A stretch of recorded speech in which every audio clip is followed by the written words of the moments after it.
After the end of World War II, the world was split into two, East and West. This marked the beginning of the era called the Cold War.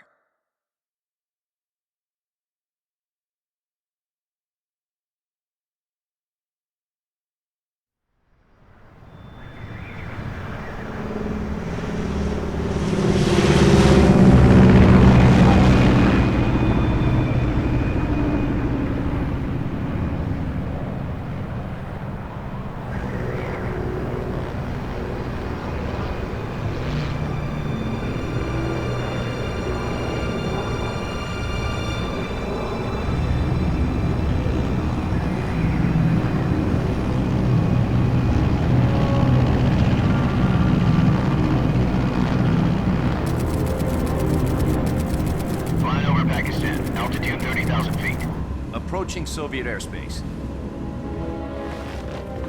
20 minutes to drop off. Commencing internal depressurization. Equipment check. Arm main parachute. All right. You ready to go? Drop zone still showing a high pressure mass. Cav okay. Good. We've got high visibility.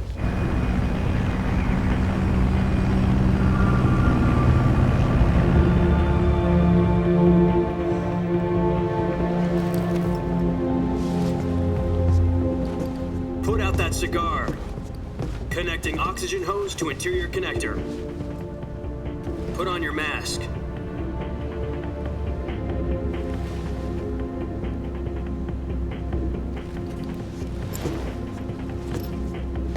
Does this panty waste know what he's doing?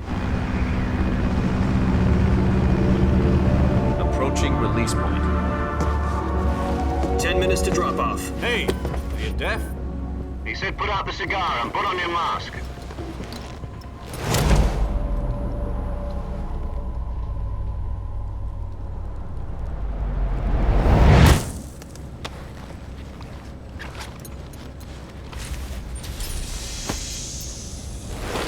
Depressurization complete.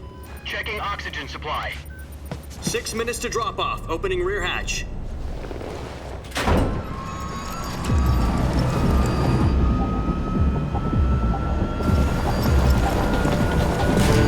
Sunrise.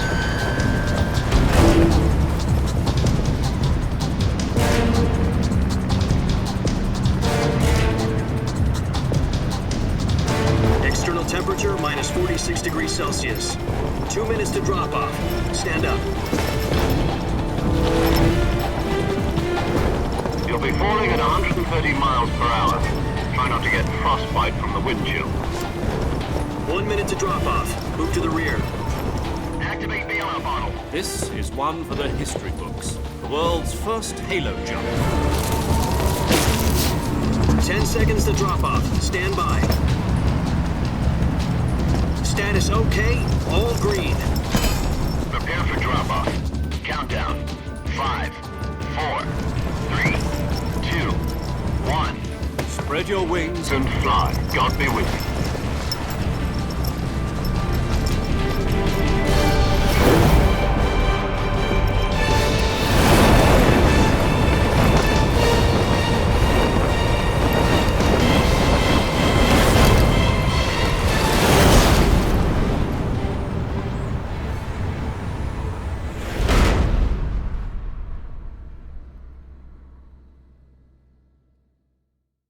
Jack, I've got some important news.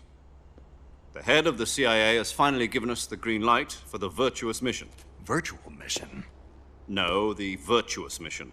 The future of our Fox unit depends on it. If it succeeds, we'll be officially organized into a unit. Virtuous mission? Sounds like some kind of initiation ritual. You know, don't get cocky. This isn't a training op. Right.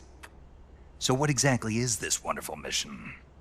Well, about 2 years ago, a certain Soviet scientist requested asylum in the West through one of our moles.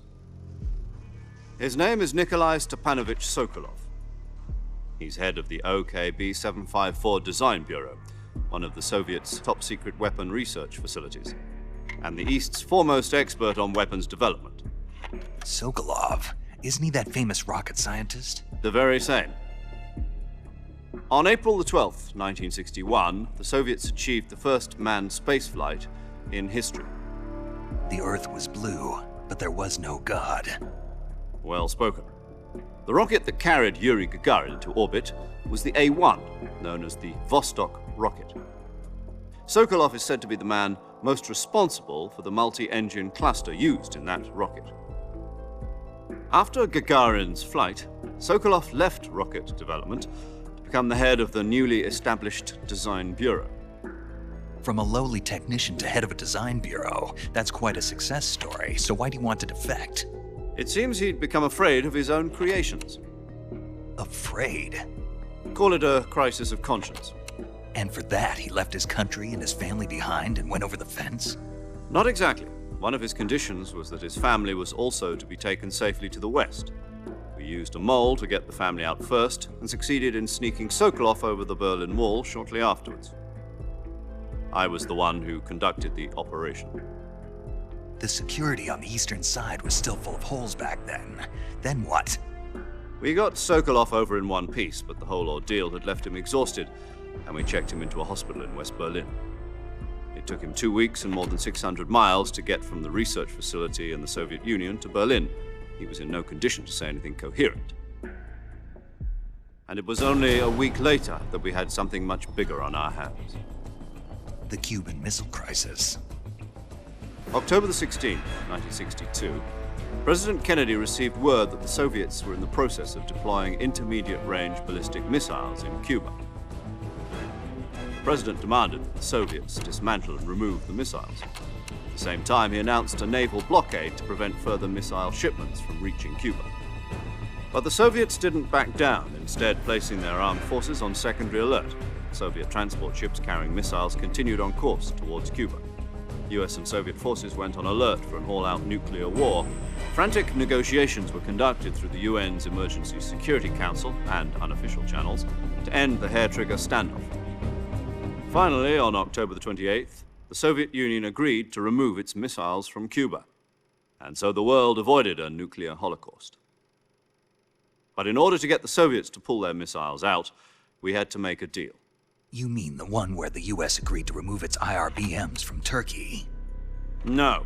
The Jupiter IRBMs deployed in Turkey were obsolete, and we were going to get rid of them anyway. They had no strategic value whatsoever to either the US or the Russians. The Turkey deal was a ruse, a cover story that was fed to the other intelligence agencies around the world. So what did the Russians really want? Sokolov. They wanted us to return Sokolov. You mean the Soviets pulled out of Cuba just to get their hands on Sokolov? That's right. What the hell was he working on? At the time, we had no idea. We were running out of time. It was either give up Sokolov or risk full-scale nuclear war. In the end, we had no choice. President Kennedy gave in to Khrushchev's demand. The next day, I got Sokolov out of the hospital, handing him over to agents on the eastern side. Sokolov kept on screaming, "Save me," until he disappeared from my sight. Then a month ago, we received some new information from one of our moles. About Sokolov? Yes. He was taken back to the research facility and forced to continue working on the weapon in question under KGB supervision.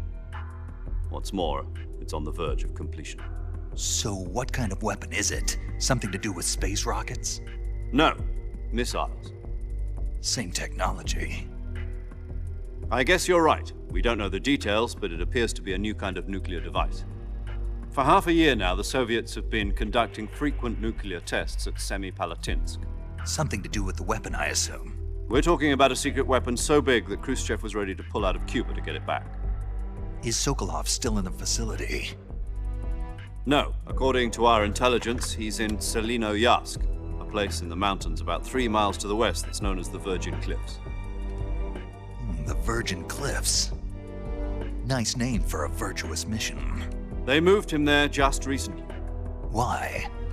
Apparently, they're conducting a field test of the weapon, but it's our best chance to get him back. This mission would never have been possible if he was still in the research facility. This is our last chance. Sokolov must have known that too when he contacted us.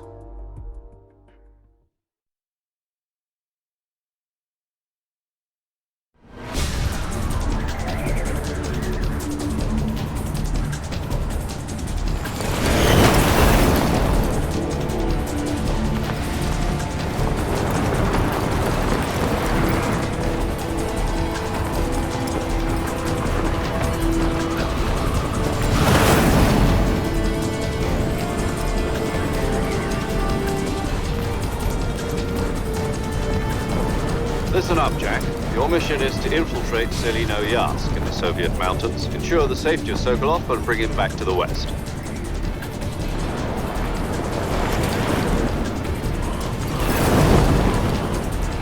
If we don't get Sokolov back before that weapon is complete, we'll be facing a major crisis.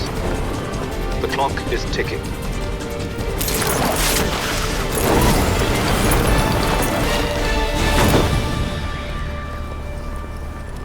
Once we've confirmed the rescue of Sokolov, stand by at the recovery point. A recovery balloon will be dropped at that point. Helium will be pumped into the balloon to inflate it. The process takes about 20 minutes. Once it's complete, the gunship's arm will latch onto the balloon and pull it up. The Fulton surface-to-air recovery system. I'm familiar with the theory. Take it easy. It's been combat-proven. Do you think Sokolov is up to it?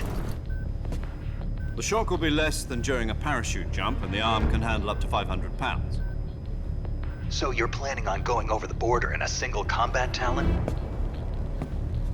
She's equipped with two 6-barrel 20mm Vulcan cannons, as well as two 40mm machine guns. Sounds like she could hold her own against a battalion of tanks. Even with the fuel in the reserve tank, we're facing a 4-hour time limit. If all goes well, it shouldn't take more than a few hours. Home in time for dinner. But if anything goes wrong, you'll be eating dinner, breakfast, and all the rest of your meals in the jungle.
Do you copy? You're already in enemy territory, and somebody might be listening in. From here on out, we'll be using code names to refer to each other. Your code name for this mission will be Naked Snake. I'll be referring to you as Snake from now on. You're not to... Snake? Oh, you don't like snakes? What do you mean? Well, you've eaten one before, haven't you? In survival training. I'm glad to hear that. I don't know if I'd ever order one in a restaurant, but... Be careful, you might not have a choice. What about you, Major? What should I call you? Let's see. I'll be Tom. Call me Major Tom. This will be a sneaking mission. You must not be seen by the enemy. You must leave no trace of your presence. Is that clear? This kind of infiltration is the Fox unit's speciality. In other words, weapons and equipment are procured on site. That goes for food as well. You're completely naked, just as your name implies. Great. Now I see why you asked me if I like snakes. I suppose calling me Snake was your idea of a joke, too. No. There's a good reason for that. I'll tell you later when the time is right. Gotcha. Getting back to the subject, how exactly am I supposed to feed myself? You've been issued a knife and a tranquilizer gun. Use them to hunt for food. You'll also find some medical supplies in your backpack. Yeah, about the backpack. I lost it in a tree on the way down. I see. Well, you'd better go back and get it then. You know where it is? No problem. I can see it from here. It's stuck on a branch. To climb a tree, stand in front of a tree that's covered in ivy and press the action button. I'll be monitoring your progress over the radio. We can't risk violating Soviet airspace, but I'll be in the gunship. My frequency is 140.85. I'll give you a call if I need to talk to you. If you need to talk to me, use the send function. Okay, Snake, go get your backpack.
Snake, where do you think you're going? You can't expect to proceed with the mission without any weapons or equipment. First, you'll need to recover your backpack. It's caught on a tree to the south. Press the action button to climb the tree and retrieve your backpack. Is that clear?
I see you've retrieved your backpack, Snake. To equip a weapon, it's necessary to take it out of your backpack. In the survival viewer, choose Weapon from the backpack. Your available weapons will be displayed in a list on the screen. From that list, choose the weapon you want to equip and press the Enter button. For other equipped items, just do the same thing from Item. Got it. Use the survival viewer backpack. Yep, that's right. Survival is fundamental to this mission. After you've been out in the field for a while, your stamina will start to drop. If your stamina gets too low, it'll affect your performance. You won't be able to shoot accurately, for example, and your wounds won't heal as smoothly. Keep an eye on your stamina so you don't run out. To recover lost stamina, you can hunt for local flora and fauna. You can use either your tranquilizer gun or your knife to hunt. My only weapon is a Mark 22 Hush Puppy tranquilizer gun? That's right. It's been fitted with its own suppressor. However, the suppressor will deteriorate every time you fire. Once its durability reaches 0, the noise suppression effect will be gone. So don't get too trigger-happy with it. The suppressor's durability is shown in the icon. Any weapons and equipment beyond what you're carrying now, you'll have to find as you go. I have to find my own weapons and equipment? Whose crazy idea was this anyway? Solo covert actions are standard Fox operating procedure. You can't leave any traces of your presence. No weapons, equipment, footprints, sweat, or bodily waste. The same goes for bullets and cartridges, too. Your presence in enemy territory is already a violation of international conventions of warfare. There aren't supposed to be any American soldiers in Russia. It could spark an international incident. You can't let anyone see you. You can't let the enemy know you're there. This is a stealth mission. You're a ghost, Snake, in every sense of the word. And there'll be no rescue if you're captured. The military and US government will deny any involvement in the affair. Then I'll just have to take care of myself, huh? I'm afraid so. You've been given a fake death pill for that purpose. SIS guidelines stipulate that soldiers on covert ops like this one be issued a potassium cyanide capsule. Tape it to your body so you can take it when you need to. How generous of you. Use it if you're taken prisoner by the enemy. It'll send you into a state of false death for a short time. Fooling them into thinking that I'm really dead. So how do I come back to life? Just take the revival pill. You mean that thing they put in my tooth before the mission? That's the one. But be careful.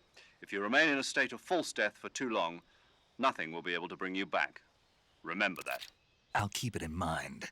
You said this was a solo mission, right? Right. I guess that means I can't count on any reinforcements. Correct. The mission rests entirely in your hands. A real one-man army. Relax. There's a support team ready to back you up over the radio. Who? I'll introduce them to you. This time, survival is of utmost importance. The first member of the support team will be in charge of monitoring your physical condition, acting as a medic, so to speak, as well as recording your mission data. She's a member of Fox as well, and she's here on the gunship with me. She? Hello, Snake. I'm paramedic. Nice to meet you. Paramedic. As in a medic who comes in by parachute. Aren't you going to tell me your real name? Are you going to tell me yours, Mr. Snake? My name, huh? It's John Doe. And they call you Jack for short. You're a regular Captain Nemo. A name means nothing on the battlefield. After a week, no one has a name. What's your name? Jane Doe. Very funny. I wasn't joking, but I'll tell you my name only if you manage to make it back alive. My frequency is 145.73. She's also in charge of recording your mission data. Whenever you want to save, send a message over the reserved save frequency, 140.96. So saving lets me record my mission data. That's right. It also records the state of your health. Good to know. There's one more person I want to introduce you to, Snake. Huh? Speaking of snakes, you remember the boss, don't you?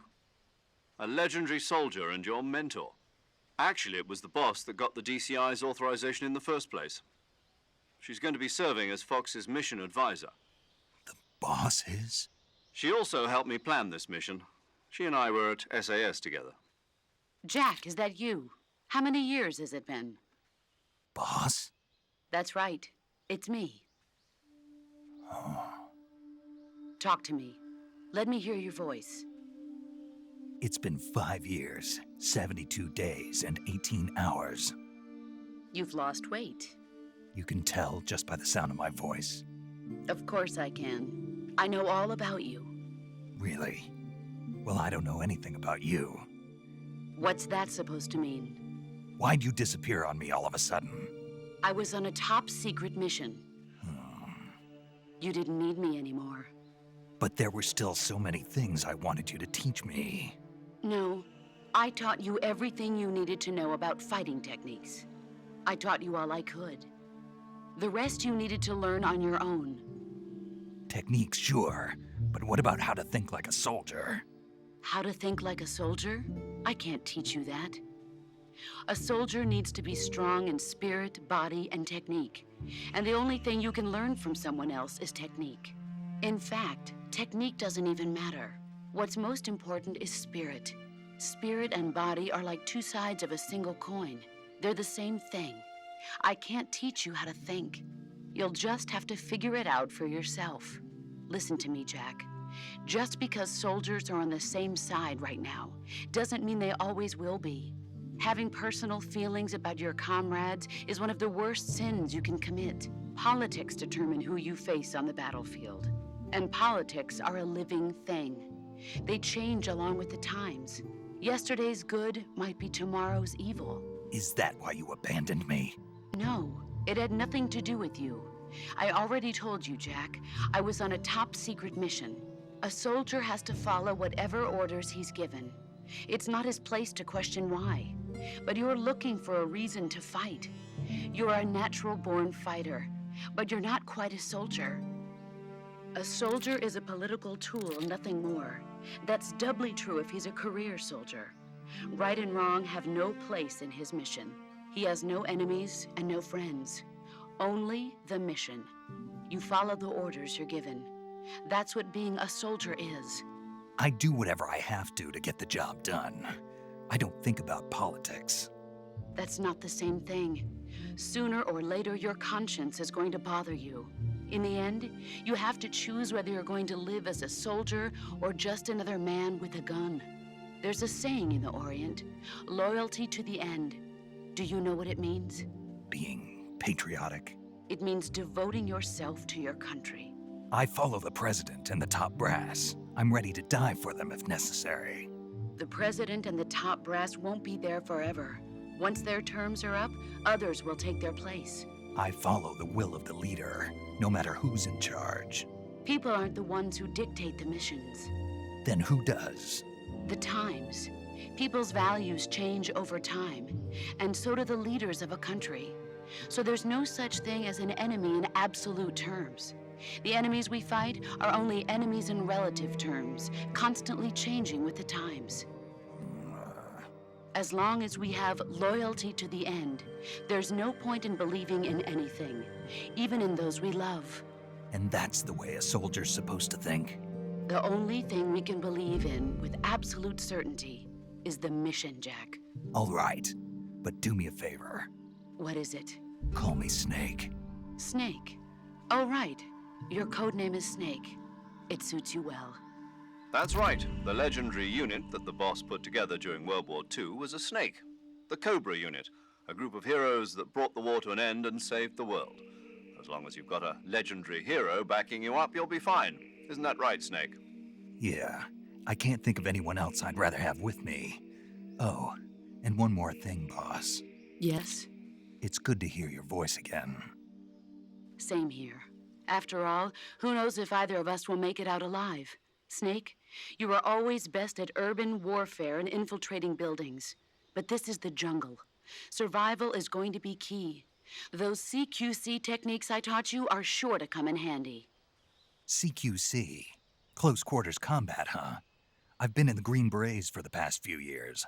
I'm probably pretty rusty. Not to worry. I'll be here to help you remember. After all, this is your first actual survival mission. I'll be supporting you over the radio. Where are you, boss? Next to the Major? The boss is communicating with us by radio from aboard a Permit-class submarine in the Arctic Ocean. My frequency is 141.80. Call me if you need my advice on battle techniques. Gotcha. Your mission is to retrieve Dr. Sokolov. Dr. Sokolov is being held in an abandoned factory located to the north of your current position.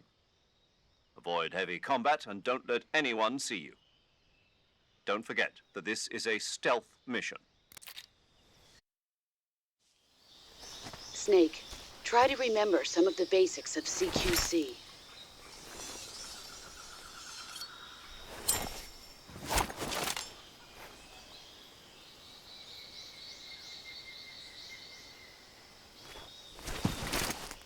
Commencing virtuous mission now.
Major, I've spotted 2 enemy soldiers. They're probably KGB troops sent to guard Sokolov. AK-47s and grenades.